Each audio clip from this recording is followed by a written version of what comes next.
أشهد أن لا إله إلا الله. چلیں الحمدللہ نحمدہ ونصلی علی رسولہ الکریم. آج انشاءاللہ میں 7ویں پارے کا کچھ ترجمہ اور کچھ تفسیر آپ کے سامنے اور منتخب آیات پیش کروں گا. وَإِذَا سَمِعُوا مَا أُنزِلَ إِلَى الرَّسُولِ تَرَىٰ أَعْيُنَهُمْ تَفِيضُ مِنَ الدَّمْعِ. اللہ تعالیٰ نے بعض اہل کتاب کی تعریف کی ہے کہ سارے ان میں برے نہیں ہیں، ان میں بہت سے ایسے بھی ہیں کہ جب وہ اللہ کا کلام سنتے ہیں تَرَىٰ أَعْيُنَهُمْ تَفِيضُ مِنَ الدَّمْعِ، تو تم ان کی آنکھوں کو دیکھو گے کہ وہ آنسوؤں سے بہہ رہی ہوں گی، یعنی اتنا ان کے دل پہ اثر ہوتا ہے. مما عرفوا من الحق، اس لیے کہ وہ حق کو پہچان جاتے ہیں. یقولون ربنا آمنا فاکتبنا مع الشاہدین، اور وہ کہتے ہیں اللہ ہم ایمان لائے تو بھی ہمیں گواہوں میں داخل کر لے. وما لنا لا نؤمن باللہ وما جاءنا من الحق، اور ہمیں کیا ہو گیا کہ ہم اللہ پر ایمان نہ لائیں اور ہمارے پاس حق آ چکا ایمان نہ لائیں. تو میں کہتا ہوں اگر عیسائی، کرسچن اور یہودی اس آیت کو پڑھیں نا تو بہت ان کے لیے یہ آیت مفید ہے، اور نیوٹرل ہو کے پڑھیں. فرمایا کہ وہ کیا کہتے ہیں وما لنا لا نؤمن باللہ، ہمیں کیا ہو گیا کہ ہم اللہ پر ایمان نہ لے کر آئیں. کوئی بھی غیر مسلم چاہے وہ ہندو ہوگا، بھائی جس نے ہمیں پیدا کیا ہے، اسلام آپ کو اسی کی طرف بلا رہا ہے نا، اسی کی طرف دعوت دے رہا ہے.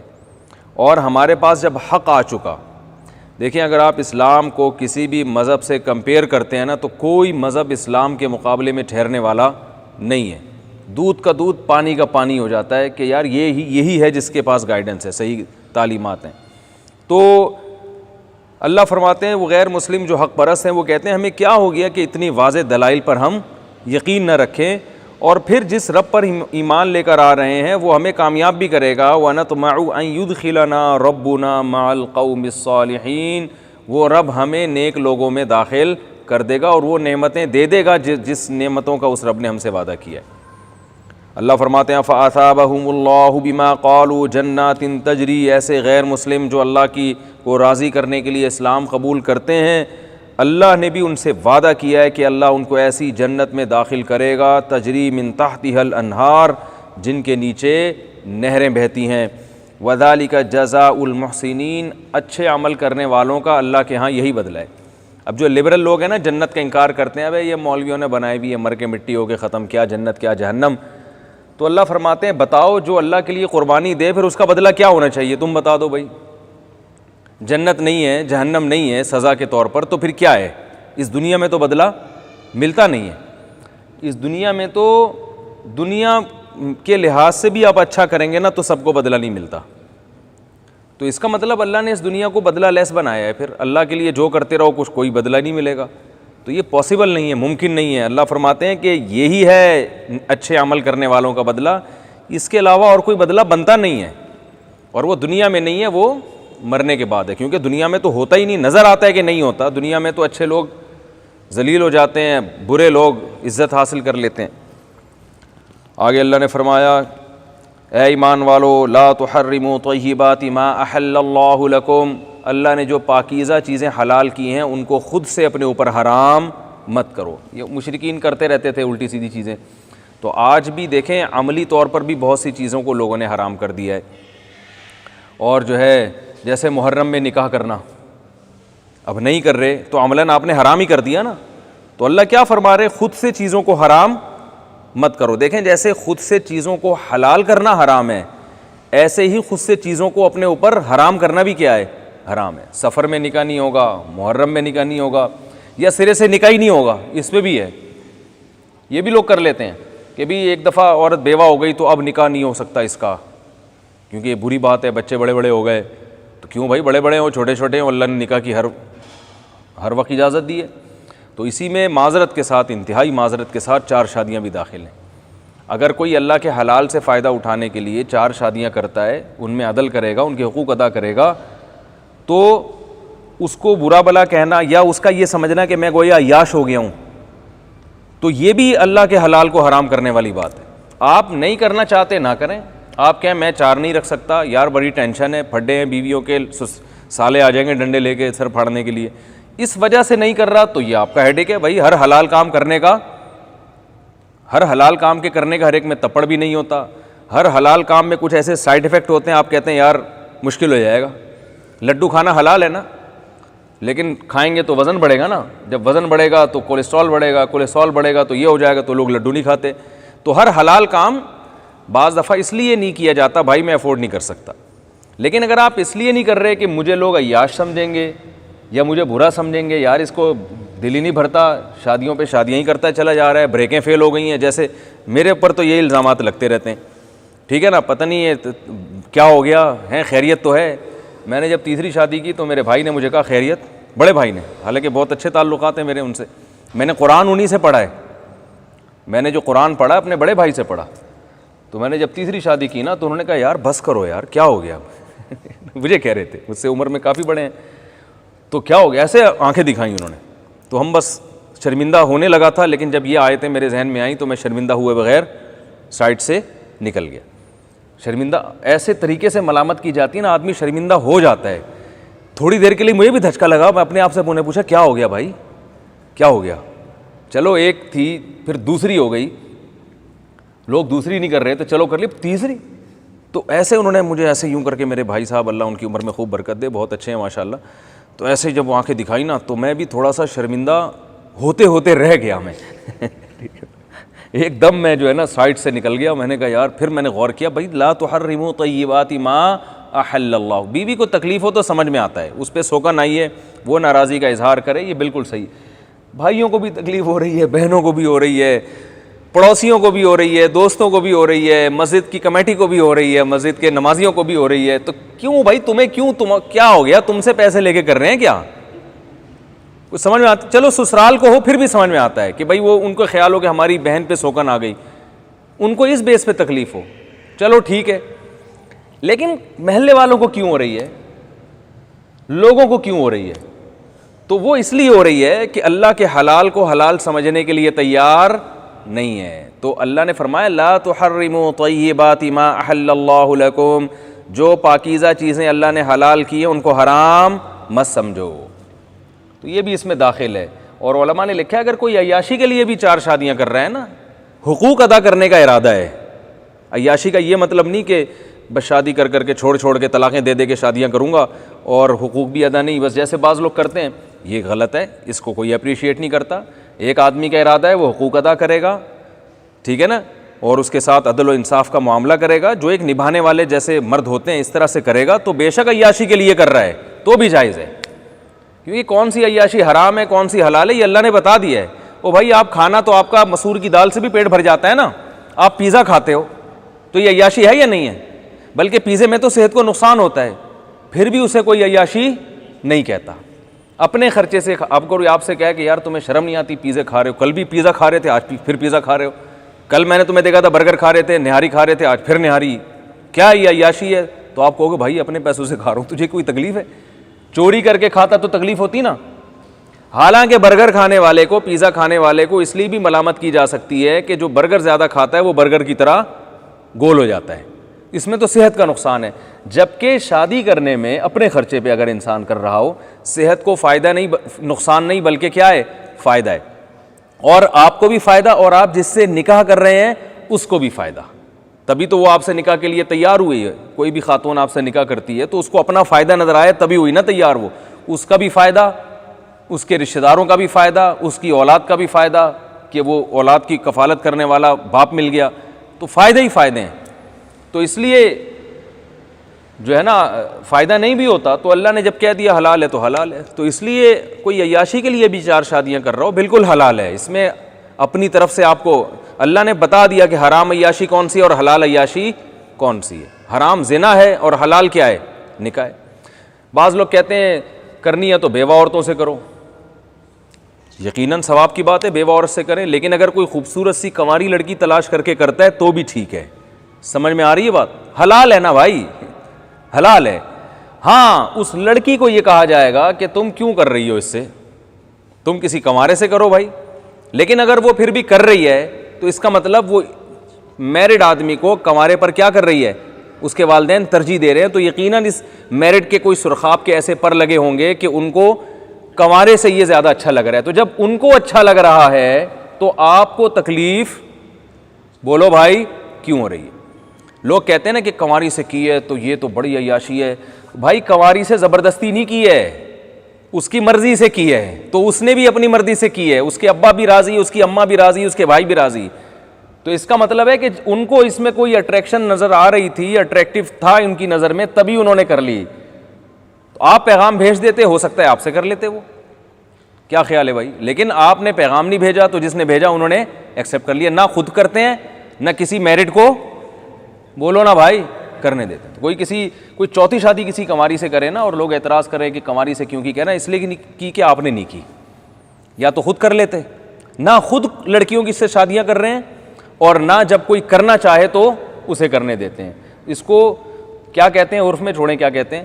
تو بس اتنا ہے کہ جو ہے نا, یہ لڑکی اور اس کے والدین کی ذمہ داری ہے کہ وہ اپنی بیٹی کے لیے اچھے سے اچھا سوچیں, اور وہ سوچتے ہیں. اس زمانے میں کسی کو بیوقوف بنانا آسان کام نہیں ہے, وہ سوچ سمجھ کے کرتے ہیں کہ بھائی ہمارے پاس یہ بھی آپشن ہے, یہ بھی آپشن ہے. یہ والے آپشن میں کنوارا ہے, خوبی کی بات ہے, پہلے سے میرڈ نہیں ہے, لیکن ان کو کچھ فالٹ نظر آ رہے ہوتے ہیں.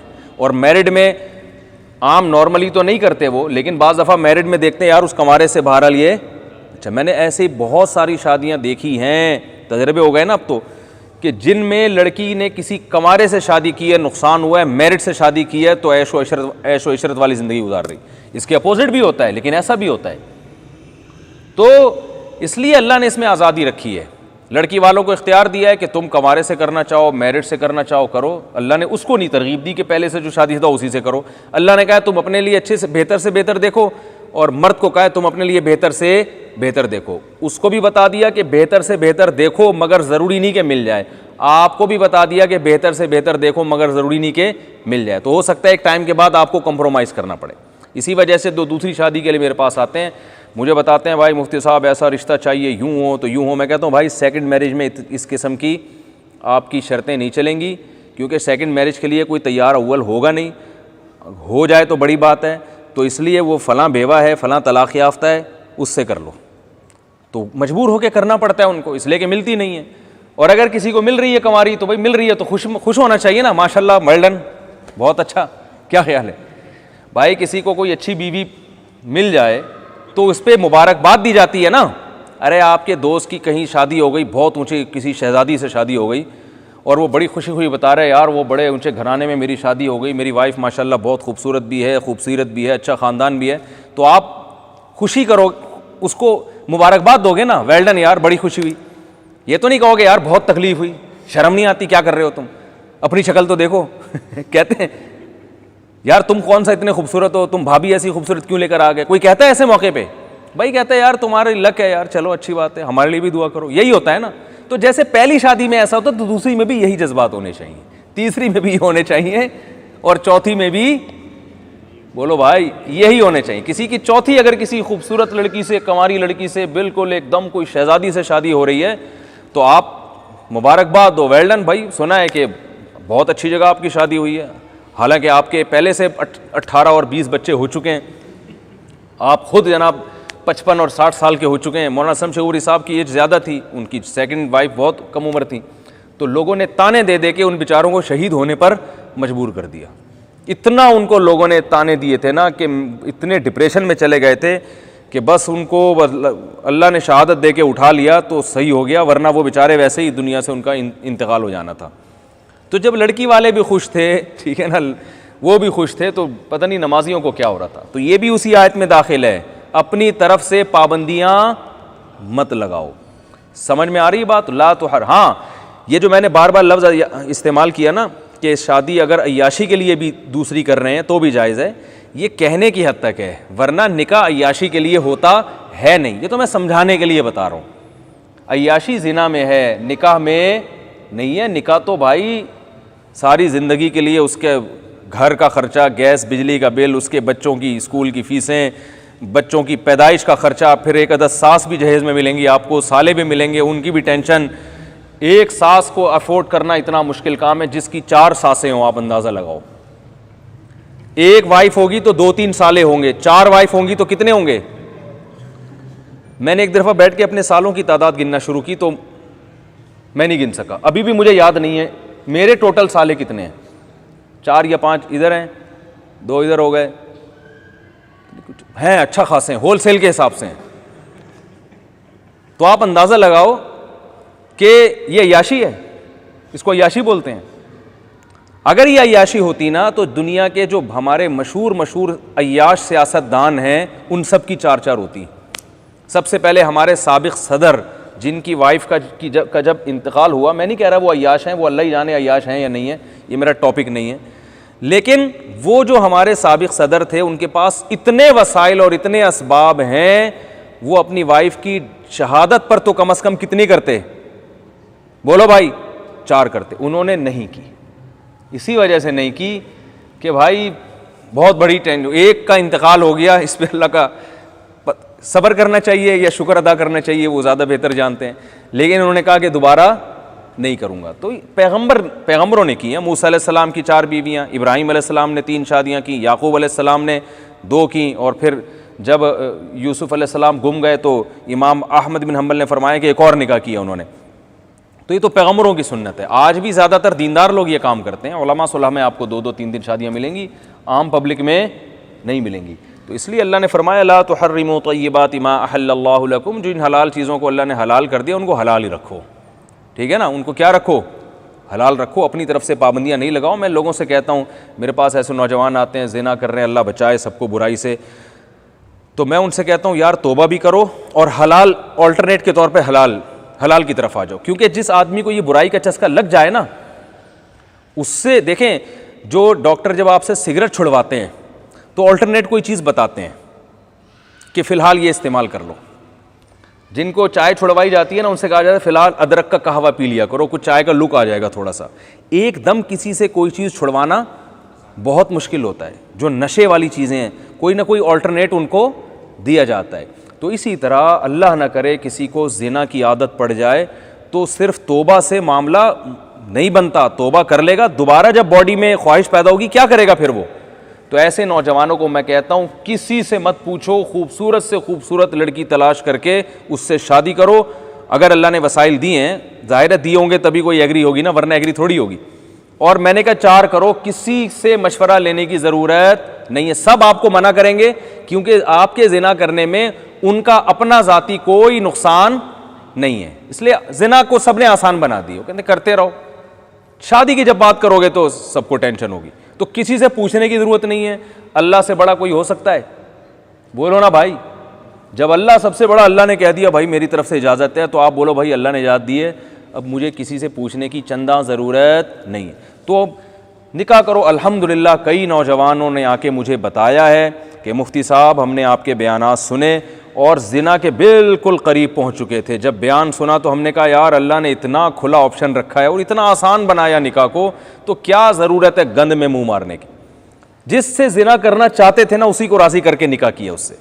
جب ایک شادی کا انسان سوچتا ہے نا تو اس کا معیار اونچا ہوتا ہے کہ یار میں اس کو بیوی نہیں بنا سکتا, یہ دوستی تو کر لوں گا بیوی نہیں. لیکن جب اس کے 4 دماغ میں ہوں گی تو کہے گا یار چلو ایک یہ بھی کر لو, دوبارہ دوسری شادی میں تھوڑا معیار کیا کر لوں گا, اونچا کر لوں گا. تو اس میں انسان کا ظرف بھی بڑا ہو جاتا ہے. اور میں نے تو ایسے بھی الحمدللہ نکاح ہوئے ہیں جن کو میں نے مشورہ دیا نکاح کرو, وہ ایگری نہیں تھے لڑکی سے نکاح پر کیونکہ لڑکی کی عمر زیادہ تھی, لیکن زنا سے بچنے کے لیے انہوں نے شادی کر لی. میں نے کہا کوئی بات نہیں, بعد میں دوسری کر لینا جب اللہ وسائل دے گا. ان سے میں نے کہا بعد میں دوسری کر لینا. انہوں نے جب پہلی کی ہے نا تو اگرچہ وہ ایگری نہیں تھے, لیکن کیا ہوا کہ جب ایک حلال سے ان کے جذبات کی تسکین ہو گئی, اولاد ہو گئی, انہوں نے کہا یار بس یہی ٹھیک ہے. نہ دوسری شادی کی انہوں نے اور اسی کے ساتھ نباہ کیا, ان کو اللہ نے اولادیں بھی دی. تو ایسا بھی ہوتا ہے بسا اوقات. سمجھ میں آ رہی ہے کہ نہیں آ رہی ہے بات؟ وہ خود کر لیتے ہیں, کہتے ہیں چلو یار بس. شروع میں انسان کے جذبات کچھ اور ہوتے ہیں, جب نکاح ہو جاتا ہے تو اس کو تسکین مل جاتی ہے, حلال سے بیوی سے محبت ہو جاتی ہے, ٹھیک ہے نا, رہنے کی وجہ سے. تو ایسے بھی ہیں وہ کہتے ہیں ہم نے کرنی نہیں ہے. میں نے کہا آپ نے تو کہا تھا دوسری کروں گا. انہوں نے کہا یار میں اسی پہ اتنا مطمئن ہوں, اگرچہ مجھ سے عمر میں زیادہ ہے, میرے بچے ہو گئے, میں آپ خوش ہوں. بہت اچھی بات ہے ماشاءاللہ, آپ کیا ہو گئے, خوش ہو گئے. تو اگر اس کو پہلے سے میں دوسری کا اس کے دماغ میں نہ ڈالتا تو یہاں وہ نکاح نہیں کرتا. کہہ رہے بھائی میری عمر زیادہ, میرے سے عمر میں زیادہ ہے, میں کیوں کروں. ایسے بھی کیسز ہوتے ہیں, بعض لوگ بیوہ عورت سے نکاح کر لیتے ہیں اس امید پر کہ یار بعد میں دوسری شادی کسی کنواری سے کر لیں گے, لیکن جب وہ نکاح کرتے ہیں تو ان میں محبت اللہ پیدا کر دیتے ہیں, اولاد دے دیتے ہیں, تو کہتے ہیں کیا ضرورت ہے یار, مجھے اتنی اچھی تو کنواری بھی بیوی بھی نہیں ملے گی. سمجھ میں آ رہا ہے کہ نہیں آ رہا ہے؟ آئے گا نہیں اتنے آرام سے. تو اللہ نے فرمایا لا تحرموا طیبات ما احل اللہ لکم، اللہ کے حلال کردہ پاکیزہ چیزوں کو حلال مت کرو۔ تو نکاح بھی پاکیزہ ہے یا نہیں ہے؟ نکاح کوئی ناپاک چیز تھوڑی ہے، نکاح تو پاکیزہ چیز ہے، تو اس لیے یہ بھی حلال ہے۔ ہاں شرط اللہ نے بیان کی، حقوق سب کے پورے طور پہ ادا کرے۔ اسی پارے میں اللہ نے قسم کا کفارہ بھی بیان کیا ہے۔ قسم کھا کے اگر کسی نے توڑ دی ہو تو بری بات ہے، اللہ نے فرمایا اپنی قسموں کی حفاظت کرو، لیکن اب نہیں کی توڑ دی قسم تو 10 مسکینوں کو 2 ٹائم کا کھانا کھلاؤ یا غلام آزاد کرو۔ اس کی طاقت اگر نہیں ہے، پیسے ہی نہیں ہے، خود غریب ہے، تو پھر 3 روزے لگاتار رکھنے پڑیں گے۔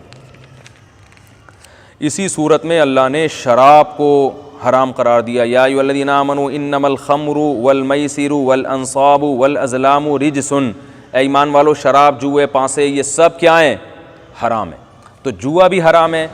عرب جو جوا کھیلا کرتے تھے نا، جوئے میں جو رقم جیتتے تھے غریبوں کو کھلاتے تھے وہ، تو اس کو بھی حرام قرار دیا اسلام نے، اور بتایا کہ غریبوں کو کھلانے کے لیے بھی آپ جوئے کی رقم نہیں جیت سکتے۔ تو انشورنس کو حرام اسی وجہ سے کہا جاتا ہے، اس میں آپ کی نیت بے شک اچھی ہو لیکن طریقہ کار اچھا نہیں ہے۔ آپ رقم جمع کراتے ہیں، لائف انشورنس میں کیا ہوتا ہے بھائی، میں اگر مر گیا تو میرے بچوں کو اتنے پیسے ملیں گے، نہیں مرا تو پھر ملتے ہیں؟ نہیں ملتے، یا تھوڑے ملتے ہیں۔ تو موت کے ساتھ جو، یعنی کوئی بھی رقم جو کسی حادثے کے ساتھ داؤ پہ لگائی جائے، یا تو آپ کی رقم ڈوبے گی یا اس حادثہ نہ ہونے کی وجہ سے رقم زیادہ آ جائے گی۔ اس عمل کو کیا کہا جاتا ہے؟ قمار اور جوا۔ میچ کھیلتے ہیں، دونوں طرف سے رقمیں لگائی، ایک ٹیم جیت کے لے گئی، جوا یہ حرام ہے۔ ٹورنامنٹ ہوتے ہیں نا ایسے، بھائی دونوں ٹیمیں پیسے ملاتی ہیں، جو جیتے گی وہ ڈبل پیسے لے جائے گی اور جو ہارے گی وہ اپنے پیسے بھی گنوا بیٹھے گی۔ تو کوئی بھی اس قسم کا جب معاملہ ہوتا ہے تو اس عمل کو شریعت میں قمار اور جوا کہتے ہیں۔ اس میں کتنی اچھی نیت ہو تو بھی یہ حرام ہے۔ اسی وجہ سے انشورنس جو کرواتے ہیں نا گاڑیوں کی یا اپنی لائف انشورنس ہے، یہ تمام پوری دنیا کے علماء کا متفقہ فتویٰ ہے کہ یہ اسلام میں جائز نہیں ہے۔ ہاں گورنمنٹ کا لا ہو انشورنس کروانا، جبر مجبوری ہو تو ایک الگ بات ہے، وہ پھر حکومت کو گناہ ملے گا۔ اچھا بھائی، اللہ تعالیٰ نے اس آیت میں، اس پارے میں عیسائیوں کو خطاب کیا کہ اللہ تعالیٰ حضرت عیسیٰ ابن مریم کو قیامت کے دن بلا کے پوچھیں گے کہ میں نے آپ پر اتنے سارے انعامات کیے تھے، آپ پر بھی، آپ کی ماں پر بھی، جبریل امین روح القدس کے ذریعے میں نے آپ کو طاقت دی، آپ ماں کی گود میں بھی ہم کلام ہوتے تھے، ادھیڑ عمر میں بھی ہم کلام ہوتے تھے، آپ کو میں نے کتاب کا علم بھی دیا یعنی قرآن کا، اور حکمت اور تورات اور انجیل بھی سکھائی میں نے آپ کو، آپ مٹی سے پرندہ بنا کے پھونک مارتے تھے، وہ پرندہ اڑ جایا کرتا تھا، آپ کیا کرتے تھے، مادر ذات جو نابینا ہوتا تھا اس کی آنکھوں پہ ہاتھ لگایا، اس کی بینائی واپس آ گئی، اور برس کا جو مرض تھا لا علاج، جس میں داغ، سفید داغ نہیں پڑ جاتے، لا علاج تھا، اس کو آپ اللہ کے حکم سے ٹھیک کر دیتے، مردے کو کہتے تھے اللہ کے حکم سے کھڑا ہو جا، مردہ زندہ ہو کے کھڑا ہو جایا کرتا تھا، اور بنی اسرائیل کے شر سے میں نے آپ کو بچایا۔ تو آپ نے کیسے اپنی قوم کو کہہ دیا کہ مجھے میری عبادت کرنا اور مجھے اللہ کا بیٹا بنا لینا؟ حضرت عیسیٰ علیہ السلام کہیں گے کہ اے اللہ، اَأَنْتَ قُلْتَ لِلنَّاسِ اتَّخِذُونِي وَأُمِّيَ إِلَٰهَيْنِ مِن دُونِ اللَّهِ، کیا آپ نے یہ بات کہی تھی؟ فرمائیں گے سبحانک ما یکون لی ان اقول ما لیس لی بحق، اے اللہ تو ہر عیب سے پاک ہے، میں ایسی بات اپنی زبان سے ادا کر ہی نہیں سکتا کہ میں ان سے کو اپنی عبادت پہ لگا دوں۔ تو اللہ فرما دیں گے یہ وہ دن ہے جس دن سچے لوگوں کا سچ ان کو فائدہ پہنچائے گا۔ تو اللہ فرماتے ہیں عیسیٰ ابن مریم خود عیسائیوں کے خلاف گواہی دیں گے۔ تو اس لیے جتنے بھی کرسچنز ہیں ان کو خطاب ہے اس آیت میں کہ توحید کے راستے پر آ جاؤ، حضرت عیسیٰ کو اللہ کا بیٹا کہنا چھوڑ دو۔ اس کے بعد سورہ انعام ہے، انعام چوپایوں کو کہتے ہیں، جانوروں کو۔ تو مشرکین مکہ نے اپنے اوپر بہت سے چوپائے حرام کیے ہوئے تھے، وہاں بھی وہی تھا کہ بلا وجہ جو ہے نا یہ بت کے نام پہ چھوڑ دیا، یہ بابے کا گدھا ہے، گدھا تو نہیں وہ جانور چھوڑتے تھے، یہ اونٹ فلاں کا ہے، اس اونٹ نے جو ہے نا کیا کیا ہے کہ بعض ایسے ہوتے تھے کہ جس اونٹ کی جفتی سے بار بار مادہ بچہ پیدا ہوتا تھا، تو جانور میں مادے کی ویلیو زیادہ ہوتی ہے نا، تو وہ اونٹ مبارک ہو گیا، اب اس کو چھوڑ دیتے تھے کہ بھائی اس کو اب کوئی ہاتھ نہیں، یہ مقدس اونٹ ہے، جیسے ہندوؤں میں مقدس گائے ہوتی ہے نا، بالکل اسی طرح ان کے یہاں مقدس اونٹ ہوا کرتے تھے۔ تو یہ اس اونٹ نے یہ کارنامہ سر انجام دیا تو اب اس کا یہ فضیلت ہے، اب اسے کچھ نہیں کہا جائے گا۔ جو ہندوؤں کا آج کل تصور ہے گائے کے بارے میں، مقدس گائے، آپ دیکھو روڈوں پہ گائے گھوم رہی ہوتی ہیں، کوئی ٹکر مار، کوئی خطرہ ہوتا ہے، بندر گھوم رہے ہوتے ہیں، بندر بعض مقدس ہیں ہندوؤں کے یہاں کہ یہ مقدس بندر ہے، یہ فلانی ماتا کا ہے، فلاں دیوتا کا ہے۔ تو یہ سب چیزوں کی اس سورہ انعام میں نفی کی گئی ہے کہ کسی جانور کو حرام کرنا یا حلال کرنا یہ کس کا کام ہے؟ اللہ کا کام ہے. تو جو جانور حلال ہیں کھاؤ, کوئی مقدس گائے نہیں ہوتی. ہمارے ایک رشتہ دار تھے کیا ہیں وہ تھے, جب بھی بولتا ہوں مجھے ڈر ہوتا ہے فون نہ آ جائے, یار تم نے ہمیں تھے کب سے بنا دیا. ابھی تو آج کل امریکہ میں ہوتے ہیں, وہ شپ میں تھے, کیپٹن تھے, کیپٹن البتہ تھے, اب نہیں ہیں, ریٹائر ہو گئے. تو ایک ہندو نے ان سے کہا کہ انہوں نے کہا, ہمارے جو رشتہ دار ہیں انہوں نے اس ہندو سے پوچھا کہ آپ لوگ گائے کو اتنی مقدس کیوں سمجھتے ہو؟ انہوں نے کہا بھائی یہ دودھ پلاتی ہے اور دیکھو گائے کتنی خدمت کرتی ہے. پھر وہ طنز کر کے کہنے لگے کہ آپ کیا گائے کا دودھ نہیں پیتے؟ انہوں نے کہا نہیں میں تو بکری کا پیتا ہوں. مطلب ایک الزامی جواب دیا کہ جو گائے کا نہیں پیتا پھر اس کے لیے تو گائے مقدس نہ ہوئی نا. کیا خیال ہے؟ جو بکری کا پیتا ہے پھر اس کو چاہیے بکری کو اپنا باپ بنائے. تو یہ عجیب سی دلیل ہے. اور پھر گائے سے زیادہ تو بھینس کا دودھ پیا جاتا ہے, بھینس کو لفٹ ہی نہیں, بھینس کو کوئی لفٹ ہی نہیں. بھینس بولے کہ میں پائے پورے گوجرا والے میں پائے کس کے کھائے جا رہے ہیں؟ بھینس کے کھائے جا رہے ہیں. یہ مغز نہاری جو بن رہی ہے نا ساری بھینس کے کھوپڑی سے مغز نکالا جا رہا ہے. تو جس کا مغز کھاؤ وہ زیادہ احسان ہے, اور یا دودھ پینا زیادہ احسان ہے. مغز تو, اور مغز تو کہتے ہیں میرا مغز مت کھاؤ, تو بھینس کا تو مغز کھایا جا رہا ہے. تو اسی میں بھی اللہ نے ان آیتوں میں نفی کی ہے, بھائی اپنی طرف سے جانوروں کو مقدس بنا کے حرام مت کرو. یہ سب اللہ نے تمہارے لیے, جو حلال جانور حرام ہوتا ہے ناپاک ہونے کی وجہ سے, کتا بلی یہ ناپاک جانور ہیں, باقی جو حلال جانور ہیں وہ حلال ہیں, اپنی طرف سے ان کو حرام مت کرو. مشرکین یہ بھی کہتے تھے کہ بھائی نبی کوئی نشانی دکھائیں, بار بار معجزوں کا مطالبہ کرتے تھے. اللہ نے فرمایا کہ ہم آسمان سے صحیفہ بھی نازل کر دیں نا, کاغذ پہ لکھی ہوئی آیتیں, یہ اترتے ہوئے دیکھیں, پھر بھی یہ کہیں گے یہ ہمیں جادو کیا ہے, ہماری آنکھوں پہ سحر کر دی ہے. تو آپ ان کے بیہودہ مطالبات سے پریشان نہ ہوا کریں. مشرکین یہ بھی کہتے تھے یہ نبی انسان کیوں ہیں, بشر کیوں ہیں, یہ تو ہماری طرح کھاتے ہیں پیتے ہیں, بشر ہیں. تو اللہ نے فرمایا وَلَوْ جَعَلْنَاهُ مَلَكًا, کیا وَقَالُوا لَوْلَا أُنزِلَ عَلَيْهِ مَلَكٌ وَلَوْ أَنزَلْنَا مَلَكًا لَقُضِيَ الْأَمْرُ ثُمَّ لَا يُنظَرُونَ. اور آگے فرمایا وَلَوْ جَعَلْنَاهُ مَلَكًا لَجَعَلْنَاهُ رَجُلًا. فرمایا اگر ہم فرشتہ بھیجتے تمہارے درمیان تو وہ بھی تو انسانی شکل میں ہوتا نا, کیونکہ فرشتہ اپنی شکل میں آتا تو تم اس کی بات نہ سنتے نہ تم اس سے مانوس ہوتے, کیونکہ انسان فرشتوں سے مانوس نہیں ہے, وہ انسانی شکل میں آتا. فرشتہ تو لائٹ ہے, روشنی ہے, روشنی ویسے بھی نظر نہیں آتی, وہ انسانی شکل میں آتا تو پھر تم ایک نئی بحث میں پڑ جاتے کہ یہ انسان ہے یا فرشتہ ہے. ایک نئی, کچھ کہتے یہ انسان ہے, کچھ کہتے کیا یہ فرشتہ. تو اللہ نے بشر بنایا کیونکہ انسان انسانوں کی بات زیادہ اچھی طرح سمجھتا ہے. اور ایک دوسرے مقام پہ فرمایا اللہ تعالیٰ نے کہ اگر لو کان فی الارض ملائکۃ یمشون مطمئنین, اگر زمین میں فرشتے رہتے تو میں فرشتے کو پیغمبر بنا کے بھیجا. رہتے چونکہ انسان ہے اور انسان کو انسان ہی گائیڈ کر سکتا ہے, انسان لیڈر بناتا ہے انسان کو, تو اس لیے ہم نے کس کو پیغمبر بنا کے بھیجا؟ انسان کو. جب انسان ہے تو کھائیں گے بھی, پئیں گے بھی اور خریداری بھی کریں گے. تو اس میں یہ بھی پتہ چلتا ہے کہ آپ صلی اللہ علیہ وسلم بشر ہیں, آپ کو بشریت سے خارج کرنا یہ اسلام میں جائز نہیں ہے. انسان تھے, آپ کے والد بھی تھے, آپ کی والدہ بھی تھیں, خود آپ کی اولاد بھی تو ہے نا. آج تک دیکھ لو سید ہیں وہ نبی کی اولاد میں, حضرت علی کی, حضرت فاطمہ کی اولاد میں, تو جب وہ بھی تو سارے انسان ہی ہیں نا, کہیں سے بھی ان میں کوئی فرشتے والی کوئی بات نہیں ہے. تو ان کے نانا کیسے فرشتے ہو گئے یا نور ہو گئے؟ تو وہ بھی بشر ہیں. ہاں ہدایت کے لحاظ سے آپ نور ہیں, ہدایت کا نور علماء بھی ہوتے ہیں, قرآن کو بھی اللہ نے نور کہا ہے, تمام پیغمبر ہدایت کا نور ہیں, اور نبی ہدایت کے لحاظ سے زیادہ نور ہیں. تو اس لیے آپ صلی اللہ علیہ وسلم انسان ہیں, بشر ہیں, یہی ہمارا عقیدہ ہے, اور اس کے انکار جائز نہیں ہے, قرآن کا انکار ہے یہ. کیا کہنا ہے؟ اچھا بھائی, مشرکین یہ بھی کیا کرتے تھے کہ اپنی اولاد کو پیدا ہونے کے بعد غربت کے خوف سے قتل کر دیتے تھے کہ اس کو کھلائیں گے کہاں سے. اللہ نے فرمایا قد خسر الذین قتلوا اولادہم, تباہ ہو گئے وہ لوگ جنہوں نے اپنی اولاد کو قتل کر دیا. اور قرآن نے دوسرے مقام پہ کہا لا تقتلوا اولادکم خشیۃ املاق, غربت کے خوف سے اپنی اولاد کو قتل مت کرو. نحن نرزقکم وایاہم, تمہیں بھی ہم رزق دیں گے اور ان کو بھی. تو ہر چیز میں یہودیوں کی طرح کیلکولیشن کرنا جائز نہیں ہے. اور علماء نے اس آیت کی تفسیر میں لکھا ہے کہ جو خواتین پریگننسی میں حمل کو گرا دیتی ہیں اس خوف سے کہ خرچے کہاں سے پورے ہوں گے, رزق میں صرف کھانا پینا داخل نہیں ہے, بھائی میرے 2 بچے ہو گئے, ابھی اسکول کی فیسیں اتنی جا رہی ہیں, اتنے ڈاکٹروں کا خرچہ ہے, تیسرا ہو گیا تو کہاں سے کھلائیں گے, بھائی صرف روٹی کی ضرورت تھوڑی ہے. تو اس خوف سے بھی حمل گرانا اس آیت کی روشنی میں کیا ہے؟ حرام ہے، کیونکہ اللہ کہہ رہا ہے ہم رزق دیں گے، تو رزق میں سب کچھ داخل ہے. آپ کہہ سکتے ہیں فلاں کے یہاں تو اسکول کی فیس کے پیسے نہیں ہیں، فلاں کے یہاں تو اسکول کی فیسیں نہیں اٹھا پا رہا وہ، تو اللہ تو کہہ رہے ہیں میں سب کو رزق دوں گا. تو بات یہ ہے کہ آپ نے ہر ایک کے حق میں اسکول جانا یہ ضروری نہیں ہے.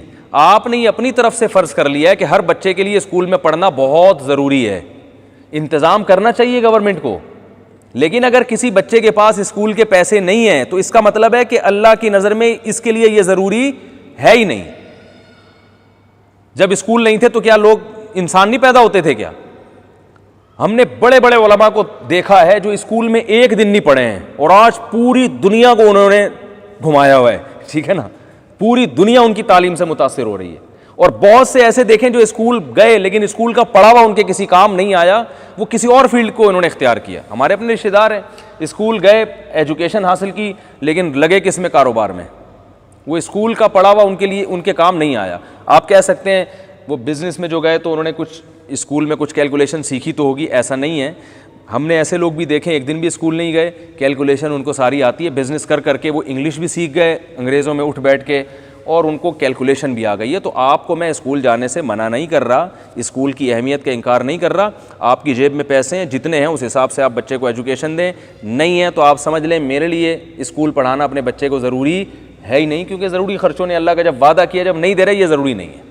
تو کچھ چیزیں ہم نے بلا وجہ دماغ میں مسلط کر کے ڈپریشن میں گئے ہوئے ہیں.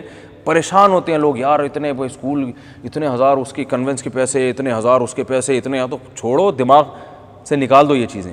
تو اولاد روکنا اس نیت سے کہ میں خرچے کہاں سے پورے کروں گا، یہ اسلام میں جائز نہیں ہے. جتنے بچے اللہ دے رہا ہے، وسائل دے رہا ہے اللہ تعالیٰ، اس حساب سے اپنے وسائل کو دیکھ کر آپ ان کو ایجوکیشن بھی دیں.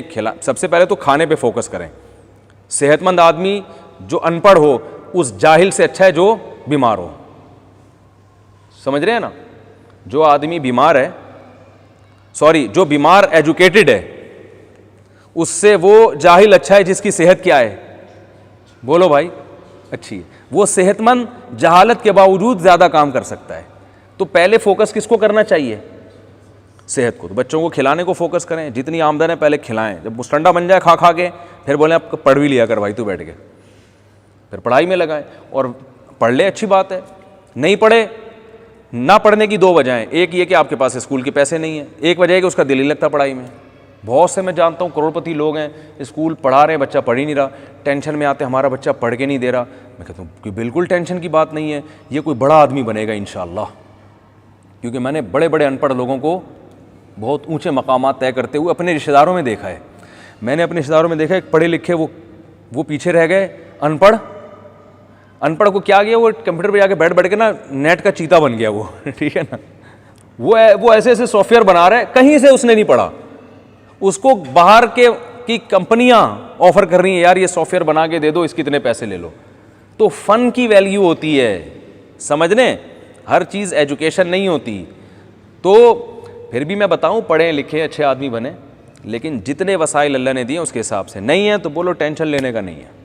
جو دل لگ رہا ہے پڑھنے میں تو پڑھے، دل نہیں لگ رہا پڑھنے میں تو ٹینشن نہ لے، کچھ اور کام کرے وہ.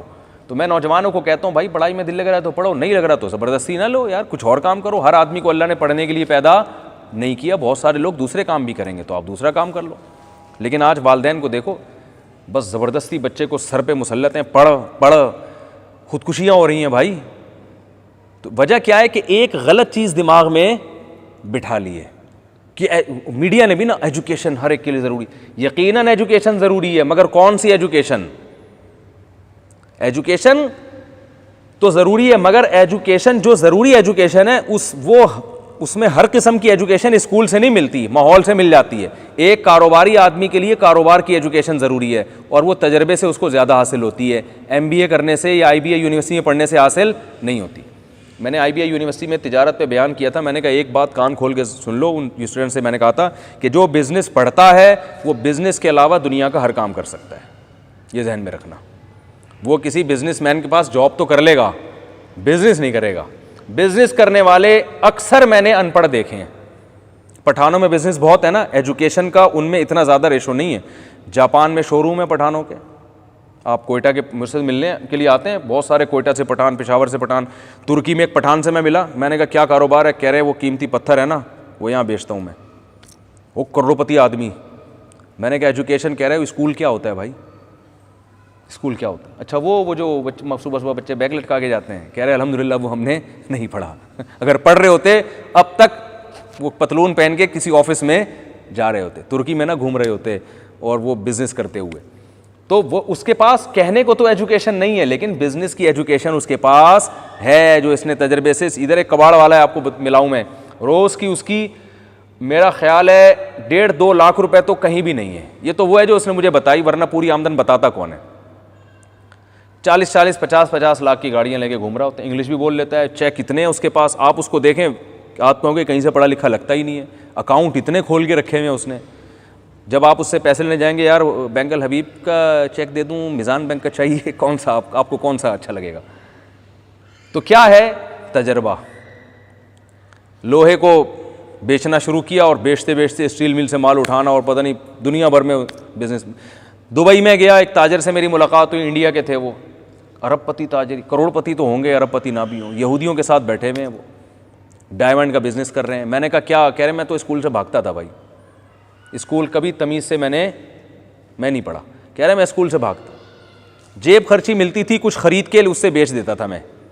ابھی بھی میرے رابطے میں, ایک دن میں نے ایسی ان کے فضائل بیان کیے, ان کا فون آیا, کہہ رہے ہیں آپ نے تو پورا میرا کچا چھٹا کھول دیا.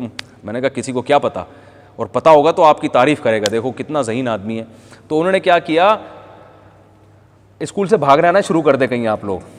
ہاں میں بتا رہا ہوں کہ اگر پڑھائی کے پیسے ہیں, پڑھیں, نہیں ہیں تو ٹینشن نہ لیں. یہ میرا ہدف اصل میں یہ سمجھانا ہے, ٹینشن فری زندگی گزارو. اصل مقصد یہ, کسی ایک چیز پر کامیابی موقوف نہیں ہے کہ یہ جو ہے نا, جو جس طرح سے یہ بڑا آدمی بنا ہے تو میں نے بھی اسی طریقے سے بننا ہے. ایسا نہیں ہوتا بھائی, کوئی کسی طریقے سے, کوئی کسی طریقے سے بنتا ہے. تو وہ کیا ہے, وہ کہتے ہیں کہ میں تو بھاگ جاتا تھا اسکول سے, گھر میں کبھی جیب خرچی ملی, ابا سے 50 روپے مل گئے, تو کہتے ہیں میں نے شروع سے بزنس مائنڈ تھا, جا کے کچھ خریدا اور کسی کو پہنا دیا. پہنانے کا مطلب یہ نہیں کہ تھوڑا مہنگا کر کے بیچ دیا, ہماری کراچی کی ٹرم میں پہنانا کہتے ہیں اس کو. ہوتے ہوتے ہوتے ہوتے اللہ نے بڑا تجربہ دے دیا. تجربے میں یہ بھی کہ کئی دفعہ لوگ پیسے لے کے بھاگ گئے, جتنا کمایا تھا سارا ڈوب گیا, زیرو پہ آگے کھڑے ہو گئے, لیکن ایکسپیرینس بڑھتا جا رہا ہے. دبئی آ گئے, بینک میں جاب ابا نے لگا دی. کہہ رہے ہم بینک میں بھی کچھ نہیں کرتے تھے, کام سے بھیجا جاتا تھا دبئی کی مارکیٹوں میں, تو وہاں دیکھتے تھے تاجر کر کیا رہے ہیں, مارکیٹ میں چل کیا رہے ہیں. کچھ دنوں میں بینک والوں نے چھٹی کر دی, نکل گئے یہاں سے, ٹھیک ہے نا. تو اچھا کیا چھٹی کی, ورنہ وہیں کیا کرتے رہتے, وہ مکھن اور گریس کا بہترین بزنس ہوتا. اب آپ خود سمجھ لیں, مکھن لگاتے رہتے ہیں نا بیٹھ کے. تو پھر بے یار و مددگار ہو گئے, پھر بالآخر دماغ چلاتے چلاتے چلاتے چلاتے عود کا بزنس, پھر ڈائمنڈ کا بزنس.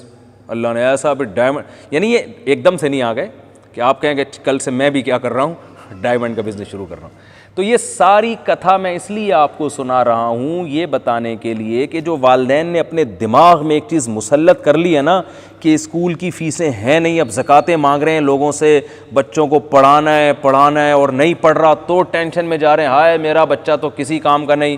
بھائی ٹینشن نہ لو, اللہ نے کام کا بنانا ہوا تو ان پڑھ ہو کے بہت آگے نکل جائے گا, صدر مملکت بن جائے گا. پاکستان میں تو یہ آپشن بھی ہے کہ آپ صدر بھی بن سکتے ہیں, وزیر اعظم بھی بن سکتے ہیں. آپ پی ایچ ڈی نہیں ہے لیکن آپ پی ایچ ڈی ڈاکٹر بن سکتے ہیں. یہ تو خاص طور پہ پاکستان والوں کے لیے سہولت ہے. کتنے ڈاکٹرز ہیں جن کی سرٹیفکیٹ ہی نہیں. آپ مفتی بن سکتے ہیں. مفتی سے بڑا تو میرا خیال ہے کوئی عہدہ نہیں ہوتا نا, پیغمبروں کے وارث. آپ انجینئر ہو کے مفتی بن سکتے ہیں, ٹھیک ہے نا. یعنی اتنی بڑی سہولت پاکستان میں جب آپ کے پاس ہے تو اور کیا چاہیے بھائی. کیا آپ نے باقاعدہ علم حاصل نہیں کیا تو آپ انجینئر ہو کے بھی مفتی بن سکتے ہیں, آپ ڈاکٹر ہو کے مفسر قرآن بن سکتے ہیں. میری اس سے مراد ڈاکٹر اسرار احمد نہیں ہے, یہ وہ تو علماء سے انہوں نے سیکھا باقاعدہ, اور وہ بار بار کہتے تھے میں عالم نہیں ہوں, تو انہوں نے علماء ہی کی تفسیروں کو آگے کیا کیا ہے, ڈیلیور کیا ہے. تو ان کا یہ دعویٰ نہیں تھا, لیکن آج بہت سے لوگ دعویٰ کرتے ہیں کہ ہم کیا ہیں, محقق ہیں. صحیح ہے نا, حالانکہ وہ محقق نہیں ہوتے. تو آپ جو ہے نا پاکستان میں کوئی سرٹیفکیٹ نہیں ہے تو آپ کلینک کھول سکتے ہیں, آپ لوگوں کا علاج کر سکتے ہیں. آپ کے پاس حکمت کا ڈگری نہیں ہے, آپ حکیم بہترین, سب سے بہترین حکیم وہ ہے جس کو حکمت کے علاوہ سب کچھ آتا ہے. لہذا وہ بہت بڑی بڑی بیٹھ کے چھوڑے گا تو اس لیے اس کی دکان کیا چلے گی, زیادہ. جو سمجھدار حکیم ہوتے ہیں وہ لمبی لمبی چھوڑتے نہیں ہیں, تو ان کے پاس رش ہی نہیں ہوتا. تو جو آپ یوٹیوب پہ دیکھ لیں نا, میرے پاس فون آتے ہیں, پتہ ہے میں حکیم نہیں ہوں لیکن میرا یوٹیوب پہ حکمت کا بڑا زبردست چینل چل رہا ہے, حضرت مجھے گناہ تو نہیں ملے گا. میں کہتا ہوں ابے بھائی جب تو حکیم نہیں ہے, ٹماٹر کے فضائل اور کدو کے فضائل, کچھ فضائل نیٹ سے اتارے, گوگل سے پوچھے, کچھ اپنی طرف سے ڈال کے مارکیٹ میں چلا دیے, تو چل رہا ہے آج کل. تو جب یہ سب کچھ پاکستان میں چل رہا ہے تو بھائی پھر تعلیم, ہمیں تو خاص طور پہ اتنا پریشان ہونے کی ضرورت نہیں ہے. تو ہلکے راہ کریں, بچہ پڑھ لکھ لے اچھی بات ہے, نہیں دل لگ رہا کوئی بات نہیں بیٹا, جس کام میں دل لگ رہا ہے وہ بتا دیں. ہاں یہ ہے کہ غلط کاموں میں نہ, کہ چرس پینے میں دل کر رہا ہے تو وہ آپ کو چرس پلا دیں. تو اللہ کا شکر ہے میں اس معاملے میں اپنے بچوں کی ٹینشن بالکل نہیں لیتا. میرے اللہ کا شکر ہے بہت بچے, تو بھائی پڑھ لو, بچوں کو بتاتا ہوں بیٹا پڑھو اچھی بات ہے, چیں پیں زیادہ کر رہے ہیں, تھوڑا سا سمجھائیں گے, پڑھ لے بھائی, تو نہیں پڑھ رہا, پڑھ ہی رہے ہیں, اللہ کی قدرت ہے کہ وہ ان کا خود ہی پڑھائی میں دل لگ گیا ہے. جب اسکول یہاں اچھا نہیں تھا, ایک اسکول تھا وہاں میوزک سکھایا جاتا تھا, بچیوں کو وہ پہنایا جاتا تھا اسکارف, تو ہم نے کہا ہم ایسے اسکول میں تو بچوں کو نہیں داخل کریں گے.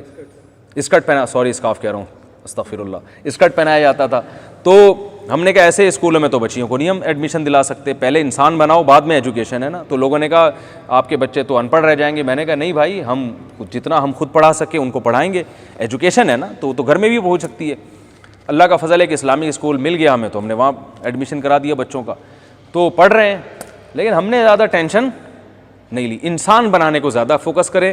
بچہ اگر بڑوں سے تمیز سے بات نہیں کرتا, پھر آپ اس کو تمیز سکھائیں. بیٹا ایجوکیشن, امتحان میں نمبر اچھے آئے نہ آئیں, ابا سے تمیز سے بات کرنی ہے, اماں سے بولو بھائی تمیز سے بات کرنی ہے. یہ تمہارا بڑا بھائی ہے, اس کو بھائی جان کہنا ہے, نام نہیں لینا آپ نے, یہ بڑا ہے. یہ بڑی بہن ہے, اس کو آپ ہی کہنا ہے, نام سے بولو بھائی نہیں پکارنا. نماز ٹائم پہ پڑھنی ہے, صحیح ہے نا, تمیز, آداب, تمیز سیکھ جائے نا, بڑے کا احترام سیکھ جائے, بس انسان کا بچہ خود بخود انشاءاللہ وہ بن جائے گا. تو اس چیز کو زیادہ فوکس کرنا چاہیے. ان کے دل میں اللہ کا خوف بٹھائیں, جنت جہنم بار بار ان کو سمجھائیں, تاکہ ان کو احساس ہو کہ بھائی اللہ کے سامنے ہم نے جواب دینا ہے. پھر پڑھ لکھ لیں تو اور اچھی بات ہے, نہیں پڑھیں تو بھی اچھی بات ہے. کہاں سے کہاں بات چلی گئی, لیکن آج کل لوگوں نے اس کو مسلط بہت کیا ہوا ہے. نبی صلی اللہ علیہ وسلم کی محفل میں جو ہے نا غریب لوگ آ کے بیٹھا کرتے تھے, تو مالداروں نے کہا کہ ان غریبوں کو سائڈ پہ لگائیں, ہم ان کے ساتھ نہیں بیٹھ سکتے. دیکھو آپ صلی اللہ علیہ وسلم چاہتے تو غریبوں کو ہٹاتے تو سارے بڑے بڑے سردار آ جاتے, لیکن اللہ نے فرمایا وَلَا تَطْرُدِ الَّذِينَ يَدْعُونَ رَبَّهُمْ, جو اپنے رب کو صبح و شام پکارتے ہیں, اپنے رب کی رضا کے حصول کی کوشش میں ہیں, صرف غریب ہونے کی بیس پہ آپ ان کو اپنی مجلس سے نہیں نکال سکتے. یہ بات بھی ہمارے پیغمبر کے سچے ہونے کی دلیل ہے, ورنہ انسان میں لالچ آ جاتی ہے, یار چھوڑو غریبوں کو. اور علماء نے اس سے استدلال کیا ہے کہ جس دعوت میں غریبوں کی کثرت نہ ہو, اس دعوت کے بارے میں اس کا امکان ہے کہ یہ دعوت صحیح نہج پہ نہیں ہے, کیونکہ ہمیشہ حق کی طرف آنے میں غریب پہل کرتے ہیں. دولت انسان کو عیاش بناتی, دولت مند بھی آتے ہیں, لیکن میجورٹی ہر دعوت میں غریبوں کی زیادہ ہوتی ہے. اگر آپ اخلاص تبلیغی جماعت میں دیکھ لو, کوئی فرق ہے امیر غریب کا؟ بہت بڑا کوئی بھی آ رہا ہے نا, کوئی بھی کتنی بھی بڑے سے بڑی شخصیت آ رہی, بھائی ادھر ضیاء الحق جاتا تھا نا, وہیں بیٹھ جاتا تھا, صحیح ہے نا. انہوں نے کہا بھائی یہ اس دین کی دعوت ہے, سب برابر سنیں. امام مالک کے یہاں بادشاہ نے اپنے بیٹے کو بھیجا, اس نے کہا میرے بیٹے کے لیے الگ سے محفل ہونی چاہیے. انہوں نے فرمایا یہاں انسان کے بچے بن کے یہاں آپ کا شہزادہ بھی جو ہے نا ادھر ہی آ کے بیٹھے گا جہاں دوسرے بچے بیٹھے ہوئے. علم دین تمیز سے حاصل کرنا کرو, ورنہ پتلی گلی سے نکلو. تو فرعون بنانے کی اجازت تھوڑی ہے ہمیں. تو پہلے اس کا بڑا خیال کیا جاتا تھا, آج کل یہ تمیز اور ادب مارکیٹ سے شارٹ ہو گیا. امیروں کے لیے الگ اصول ہیں, غریبوں کے لیے الگ اصول ہیں. میں بڑی باتیں تو نہیں کرنی چاہیے, لیکن میں آپ کو بتاؤں, میں جتنا غریب آدمی سے ڈرتا ہوں نا, اتنا امیر سے نہیں ڈرتا. میرے پاس کوئی امیر آدمی آ جائے نا ٹائم لینے کے لیے, تو اس کو بھگاتے ہوئے اتنا مسئلہ نہیں ہوتا. کوئی غریب آ جائے نا پھٹے پرانے کپڑے والا, اس کو بھگاتے ہوئے مجھے ڈر لگتا ہے کہ کہیں ایسا نہ ہو کہ میں اس کو اس لیے بھگا رہا ہوں کہ یہ کیا ہے. تو بسا اوقات اللہ کے ڈر کی وجہ سے نہ چاہتے ہوئے ٹائم دینا پڑ جاتا ہے کہ یار کہیں ایسا نہ ہو کہ اللہ بولے کہ دیکھو یہ بیچارہ شکل سے مکھنچو ٹائپ کا لگ رہا ہے, ٹھیک ہے نا, اور کپڑے پھٹے ہوئے لگ رہے ہیں, تو اس سے پھر تمیز سے بات کرنی پڑتی ہے. تو بعض دفعہ, ہمیشہ ایسا نہیں ہوتا, لیکن یہ انسان کو ڈرنا چاہیے. کسی محتاج کو جو آپ دھتکاریں نا, تو 100 دفعہ سوچیں کہ کہیں اللہ کا عذاب نہ آ جائے. آگے اللہ نے فرمایا وَإِذَا جَاءَكَ الَّذِينَ يُؤْمِنُونَ بِآيَاتِنَا, اے نبی جب یہ غریب لوگ آپ کی محفل میں آئے کریں نا, غریب صحابہ جو ایمان رکھتے ہیں, تو نہ صرف یہ کہ آپ نے ان کو اپنی مجلس سے نکالنا نہیں ہے، بلکہ ان کی اور حوصلہ افزائی کرنی ہے اور کہنا ہے کہ اللہ کی نظر میں تمہاری ویلیو ان مالداروں سے زیادہ ہے، یہ بتا کے ان کو اور اپریشیٹ کرنا ہے اور ان کو کہنا ہے سلام علیکم، تم پر اللہ کی سلامتی ہو، کتب ربکم علی نفسہ الرحمہ، رب نے اپنے نفس پر تمہارے لیے رحمت کو واجب کر لیا ہے۔ کیسے کہ تم میں سے اگر کسی سے کبھی کوئی گناہ ہو جائے، تم بچنا چاہتے ہو، نبی کی محفل میں اس لیے تو آتے ہو کہ اصلاح ہو جائے، تو اگر کبھی تم سے کوئی کوتاہی ہو جائے ثم تاب من بعدہ، پھر توبہ کر لینا اور اصلاح کر لینا، فإنہ غفور الرحیم، اللہ معاف کر دے گا، غفور رحیم ہے۔ تمہارے لیے اللہ نے خاص پیکیج نکالا ہوا ہے۔ تو نہ صرف یہ کہ تمہیں مجلس سے نکالا جائے گا، بلکہ تمہیں بتایا جائے گا اس محفل کی برکت یہ ہے کہ تم چونکہ دین پہ آنا چاہتے ہو، لہذا اگر کبھی کوتاہی ہو بھی جائے تو توبہ کر لینا، اللہ تمہیں جلدی معاف کرے گا۔ اور وہ چونکہ متکبر ہیں، ان کمبختوں سے کوتاہی ہوتی ہے تو مانتے نہیں ہیں، بڑا آدمی کہاں مانتا ہے اپنی غلطی کو، وہ ڈٹ جاتا ہے۔ تو یہ بھی اللہ نے اس آیت میں تسلی دی ہے۔ ابراہیم علیہ السلام کا دلچسپ مکالمہ ہے، وہ پھر بات لمبی ہو جائے گی، وقت بہت زیادہ ہو گیا۔ اللہ نے اس پارے کے آخر میں اپنی قدرت کے دلائل بہت دیے ہیں، فرمایا وہ ذات ہے فالق الحب، جو ایتھیس ہے نا، اللہ کو نہیں مانتے، ان کے لیے بڑے دلائل ہیں۔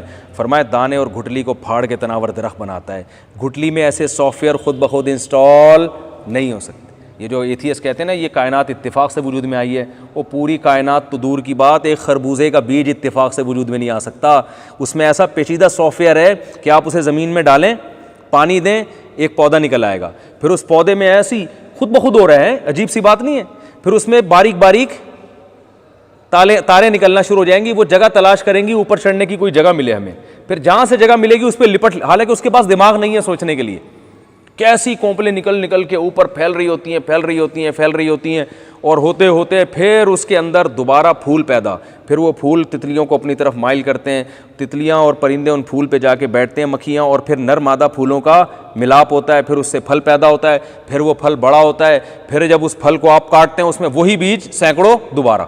یہ جو سائیکل چل رہا ہے نا، دیکھو سائیکل میں کیا ہوتا ہے، آپ پیڈل جب مارتے ہیں تو پیچھے سے گراری گھومتی ہے، وہ گراری کیا کرتی ہے، وہ چین کو گھماتی ہے، چین اگلی والی گراری کو گھماتی ہے، اگلی والی گراری کا تعلق ہوتا ہے پہیے سے، وہ پہیے کو گھماتی ہے، پھر پہیہ جب گھومتا ہے تو آگے چلتا ہے، پھر پہیے گھومنے سے پھر چین گھومتی ہے، پھر چین گھومنے سے پھر یہ سارا سائیکل کو سائیکل کیوں کہتے ہیں؟ تو ایک سائیکل، کبھی کسی ایتھیس نے دعویٰ کیا کہ ایک سائیکل خود سے وجود میں آئی ہے اور اس میں گراریاں ایسے خود بخود فٹ ہو گئی ہیں، نہیں آ رہی سمجھ میں؟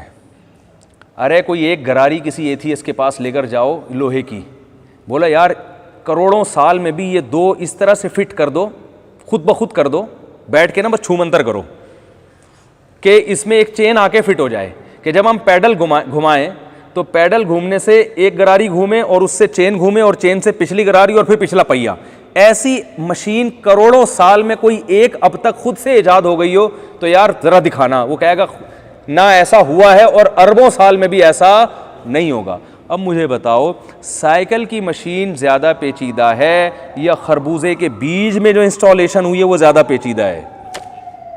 نہیں آ رہی بات، کیونکہ یہ جو انسٹالیشن ہوئی ہے نا، کروڑوں سال سے خربوزے کے بیج خربوزے پیدا کر کے پھر دوبارہ اس میں کروڑوں بیج نکل آتے ہیں اور پھر اس ہر بیج میں یہ طاقت ہوتی ہے، ہزاروں سال سے لاکھوں سال سے یہ پروسیس ہو رہا ہے، ختم ہونے کا نام بولو نا بھائی نہیں لے۔ انسان میں دیکھ لو نا، روٹی کھاتے ہیں منی کے قطرے بنتے ہیں، پھر اس میں کیا ہوتا ہے، اس سے انسان بنتا ہے، پھر انسان بڑا ہوتا ہے، پھر اس میں وہی اسپم پیدا ہوتے ہیں، اور ہر میں انسان پیدا کرنے کی صلاحیت، یہ ایک روبوٹ سے لاکھوں روبوٹ چلتے پھرتے روبوٹ پیدا ہو رہے ہیں۔ تو آج تک اتفاق سے جو جاپان کا روبوٹ ہے نا، جو انسان جیسا پیچیدہ نہیں ہے، یہ وجود میں نہیں آیا، تو ایک چلتا پھرتا روبوٹ جس میں نسل بڑھانے کی صلاحیت، بولنے کی، سننے کی، چکھنے کی، دیکھنے کی اور کھانے کی، خدا کی قسم یہ خود سے نہیں ہو سکتا۔ ایتھیس ایک بہت بڑی غلط فہمی کرتے ہیں، کہتے ہیں یار پھر اللہ کو کس نے پیدا کیا ہے بھائی؟ اگر اس کائنات کو اللہ نے بنایا، انسان کو اللہ نے بنایا، تو اللہ کو کس نے بنایا؟ تو اس کو کہا جائے گا اللہ کی جو ذات ہے وہ ہماری عقل سے ماورا ہے، وہ ہمیشہ سے ہے، آپ کی سمجھ میں نہیں آ رہا لیکن آپ کو ماننا پڑے گا کہ ہمیشہ سے ہے، کیونکہ اللہ آپ کی سمجھ سے کیا ہے، بالا تر۔ آپ اگر اللہ کو ہمیشہ سے نہیں مانتے تو کائنات کو ہمیشہ سے ماننا پڑے گا۔ اب یہ عجیب حماقت ہے کہ اللہ کو ہمیشہ سے ماننا تو بے عقلی ہے، اس لیے ہم نہیں مانتے، اور جو اس کائنات جس کے اوصاف کو ہم جانتے ہیں اس کو ہمیشہ سے ماننے کے لیے تیار ہیں، جو اس سے بڑی بے عقلی ہے۔ نہیں یاری بات. اسے کہتے ہیں بارش سے بھاگا اور پرنالے کے نیچے آ کے کیا ہو گیا؟ کھڑا ہو گیا. ایتھیسٹ کہتے ہیں ہم عقل کو استعمال کر کے کہتے ہیں خدا ہمیشہ سے کیسے ہے. بھائی تو عجیب عقل استعمال کر رہے ہو کہ خدا جو ماوراء العقل ہے وہ ہمیشہ سے ہونا سمجھ میں نہیں آ رہا. اور کائنات جو ہماری عقل میں آتی ہے اس میں تو ہم دیکھتے ہیں کہ ایک چیز کی کنڈیشن چینج نہیں ہوتی جب تک کوئی چینجر نہ ہو. یہ پنکھا اگر رکا ہوا ہے نا تو ہلے گا نہیں جب تک ہلانے والی کوئی چیز نہ ہو. تو اس میں تو کنڈیشن چینج نہیں ہو رہی, یہ خود کیسے خود بخود وجود میں آ گئی؟ بھائی یہ پنکھا ہے نا رکا ہوا ہے, جو کراچی میں اکثر رکے ہوئے ہی ملتے ہیں آپ کو, اب تھوڑا سا حالات اچھے ہو گئے. تو ہم KE80 والوں کو بددعائیں کیوں دیتے ہیں؟ ہلا نہیں رہے نا. کیا خیال ہے؟ ہم نیچر کو کیوں بددعائیں نہیں دے دیتے کہ یار پنکھا اتفاق سے اس کو ہل جانا چاہیے؟ بھائی ہلانے والا جب تک کوئی نہیں ہوگا یہ اربوں سال تک اسی طرح لٹکا رہے گا. تو ان مادی چیزوں کی یہ صلاحیت ہم جانتے ہیں کہ وہ ایک کنڈیشن سے دوسری کنڈیشن میں چینج نہیں ہوتے جب تک کوئی چینج کرنے والا نہیں ہے. تو پیدا کیسے ہو سکتے ہیں؟ ایک آدمی کہہ رہا ہے یہ پنکھے میں اتنی طاقت نہیں ہے کہ خود سے ہل جائے, لیکن اتنی ہے کہ وہ پیدا ہو جائے خود سے. تو آپ کہیں گے واہ بھائی واہ, ہل سکتا نہیں ہے, پیدا خود سے ہو سکتا ہے. تو یہ کائنات خود سے کیسے پیدا ہو گئی؟ یا تو اس کائنات کو ہمیشہ سے ماننا پڑے گا یا بنانے والے کو ہمیشہ سے ماننا پڑے گا. تیسرا آپشن آپ کے پاس بولو بھائی نہیں ہے تو آپ بتاؤ نا. 2 اور 2 4 کی طرح ایتھیسٹ کو آپ جواب دے سکتے ہیں, یا تو اس کائنات کو ہمیشہ سے مانو یا اللہ کو. اب دونوں میں کون سی چیز کو ماننا عقل کے زیادہ قریب ہے؟ بھائی اللہ کے بارے میں ہمیں معلوم نہیں ہے, ماوراء العقل وہ ہو سکتا ہے ہمیشہ. اس کائنات کو ہم مانتے ہیں, بھائی یہ تو کنڈیشن چینج نہیں ہوتی, اس کی کوئی کنڈیشن ہمیشہ سے نہیں ہے, تو یہ خود ہمیشہ سے کہاں سے ہو گئی؟ اور خود کیسے اس نے اپنے آپ کو پیدا کر لیا؟ بھائی جب تھی نہیں تو پیدا کہاں سے کرے گی؟ تبھی تو قرآن کہہ رہے ہیں ہم خلقوا من غیر شیء ہم الخالقون, کہ تم خود سے پیدا ہوئے ہو یا تم نے خود اپنے آپ کو بنایا ہے؟ خود سے پیدا ہو گئے یا خود اپنے آپ کو بنا؟ بھائی ہم نے نہ تو خود جب پیدا ہی نہیں تھے تو ہم اپنے آپ کو بنا کیسے؟ ایک چیز ہے ہی نہیں, کائنات تھی نہیں تو وہ اپنے آپ کو بنا کیسے رہی تھی؟ آپ کہتے ہیں انرجی سے بنی, تو انرجی بھی تو کچھ کسی نے پیدا کی ہوگی نا. کیا خیال ہے بھائی, وہ کہاں سے آ گئی؟ تو ماننا پڑے گا کوئی چیز ایسی ہے جو ہمیشہ سے ہے, یا تو اللہ ہے یا یہ مادہ ہے. نہیں یاری بات. تو اس مادی چیز کو ہمیشہ سے ماننے کے لیے ایتھیسٹ تیار ہے, اتنی بے عقلی کی بات. اور اللہ کو ہمیشہ سے مانتے ہوئے اس کو موت آتی ہے. کیوں نہیں مانتے اللہ؟ ان کی عقل بھی کہتی ہے, لیکن مانیں گے نا تو پھر آگے بہت ساری چیزیں ماننی پڑیں گی.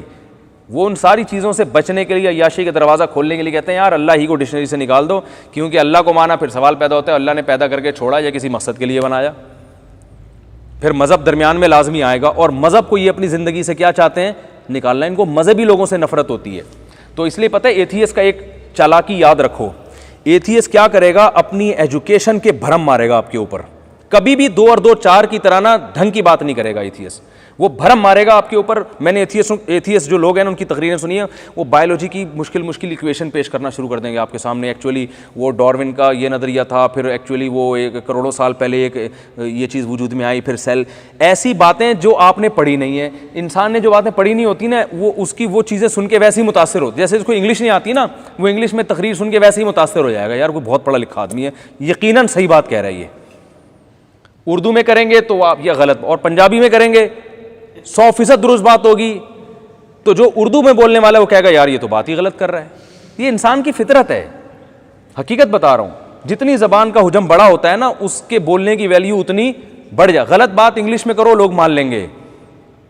تو بات کیا ہے کہ میڈیکل سائنس کی کچھ ٹرم انہوں نے یاد کی ہوئی ہوتی ہیں, اصطلاحات یاد کی ہوئی ہوتی ہیں, اور کچھ جو ہے نا ایکویشنز, کچھ سائنسدانوں کی تھیوریز یاد کی ہوئی ہوتی ہیں. ان تھیوریز میں آپ کو الجھا کے بھرم دینے میں لانے کی کوشش کرتے ہیں. آپ کہتے ہیں بہت پڑھے لکھے, ان کی بڑی زبردست ریسرچ ہے اس کائنات کے بارے میں. او بھائی تو سیدھا انسان کے بچوں کی طرح یہ بتا کہ یہ خود سے بن سکتی ہے یا نہیں بن سکتی؟ یہ ہمیشہ سے ہے یا بعد میں پیدا ہوئی ہے؟ بعد میں جب تھی نہیں تو خود سے پیدا کیسے ہو گئی؟ اس سوال کا جواب دو بس, اس سے آگے جانے کی ضرورت نہیں ہے. گھمانے کی, یہ گھماتے ہیں. جیسے میرا ایک مناظرہ ہوا تھا نا منکرین حدیث سے, وہ بہت گھما رہا تھا بات کو, بخاری کی حدیث نمبر یہ, حدیث نمبر یوں, حدیث نمبر فلاں. اس سے عوام بھرم میں آتی ہے یار بڑی ریسرچ ہے. میں نے کہا بھائی مجھے تم یہ بتاؤ, اگر حدیث غلط ہے، یہ کتابیں غلط ہیں، رکھ دو ایک طرف، تو قرآن نے جو کہا ہے وَيُعَلِّمُهُمُ الْكِتَابَ کہ نبی قرآن سکھائیں گے، تو نبی کا سکھایا ہوا گیا کہاں؟ یہ بتاؤ خالی میں، نہیں آ رہی بات؟ میں نے کہا قرآن کی آیت ہے نا، اس کو تو آپ قرآن کو تو آپ مانتے ہو، کہتے ہیں ہاں قرآن کو مانتا ہوں. میں نے کہا قرآن کہہ رہے یہ قرآن تمہیں نبی سکھائیں گے، نبی ڈیفائن کریں گے، کہیں ڈیفائن کا لفظ ہے، کہیں سکھانے کا لفظ ہے، تو نبی نے جو سکھایا وہ گیا کہاں؟ وہ کہہ رہے ہیں کہ یہی قرآن ہے جو نبی. میں نے کہا جب کوئی لا بتایا جاتا ہے تو ٹیچر اس کو ڈیفائن کرتا ہے اپنے الفاظ میں. آپ نے کہا نیوٹن کا یہ لا ہے، جو چیز متحرک ہے ہمیشہ متحرک رہے گی، جو رکی ہوئی ہمیشہ رکی رہے گی. تو سر آپ اس کو ڈیفائن کریں. سر نے یوں ڈیفائن کیا جو متحرک ہے متحرک رہے گی، جو رکی ہے رکی رہے گی.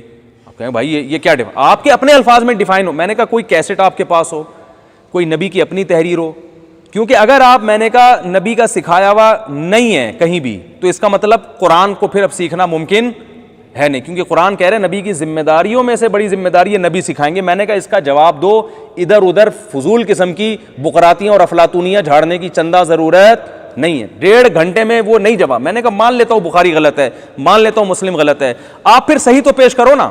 یا پھر آپ کہو میں قرآن کو بھی نہیں مانتا. قرآن کو مان رہے اور قرآن کہہ رہے ہیں نبی سکھائیں گے، اور نبی کے سکھانے کے بغیر قرآن سمجھنا ممکن نہیں ہے. تو اس کا مطلب قرآن، اور ایک طرف قرآن کہہ رہے ہیں میری حفاظت، میں حفاظت کا وعدہ بھی کیا کہ ہمیشہ محفوظ رہوں گا. تو اس کا مطلب کچھ ہے جو نبی نے سکھایا جو یہ نہیں ہے، تو پھر صحیح والا بتا دو، میں ادھر آ جاؤں گا. نہ وہ والا بتا رہے ہو، نہ اس پہ عمل کرنے دے رہے ہو، تو تمہارا مقصد فساد بچانے کے علاوہ کچھ بھی نہیں. دیکھو آپ کی بچی بڑی ہو گئی، ایک اچھا سا رشتہ آیا آپ کے لیے، محلے والوں نے کہا یہ بندہ ٹھیک نہیں ہے. دوسرا آیا یہ بھی ٹھیک نہیں ہے. تیسرا آیا یہ بھی ٹھیک نہیں ہے. تو آپ نے کہا یا تو خود بتا دے کوئی اچھا، یا پھر جہاں کر رہے ہو شرافت سے. ایسا ہی ہے نا، میں نے اپنا بھی ایک واقعہ بتایا تھا کہ میں فرینڈس کرکٹ کلب میں تھا، ہماری ٹیم تھی نا بچوں کی، بڑا نام دیکھو ایسا اتنی جیسے کوئی بہت بڑی بین الاقوامی ٹیم ہو.